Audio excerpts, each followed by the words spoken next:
4 rounds have been played at the FIDE candidates in Toronto, and the first rest day is upon us. The players will have the chance to experience the April 8th solar eclipse with the Lake Ontario cruise. The tournament continues to be a treat for the fans, with a lot of uncompromising fighting chess and decisive results.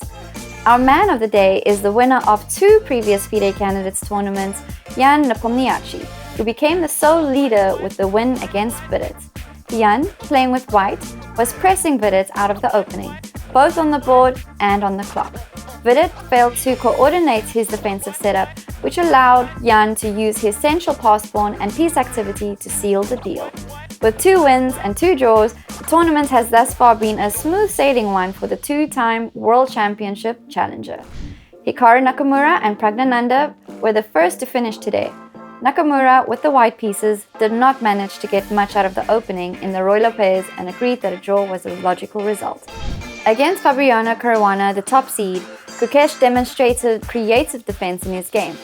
When it seemed that Fabi was applying some pressure with white, Gukesh came up with 2 clever intermediate moves, which helped black to equalize. Caruana continued to try to squeeze water from stone, but Gukesh remained precise till the end, and the players agreed to a draw on move 72.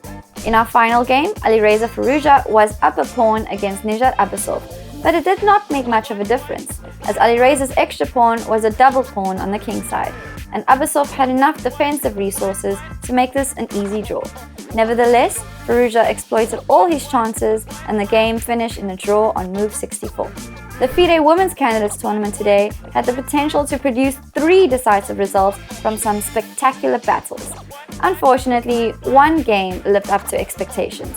Nurgul Salimova, playing with white against Hampi Koneru, bounced back from her defeat yesterday by outplaying her more experienced opponent. After the game, Salimova said that she felt like she had always been in control and the game went very well for her. Katerina Lagno, up a pawn, had a winning position against the tournament's leader, Tan Zhongyi. However, Lagno blundered in time trouble, and Katya stormed out of the playing hall after the game finished in a draw. Anna Muzychuk also did not manage to convert her winning position into a full point. This is the 2nd game in a row that the Ukrainian player had to settle for a draw. Similarly to yesterday, the path to the victory was not an easy one.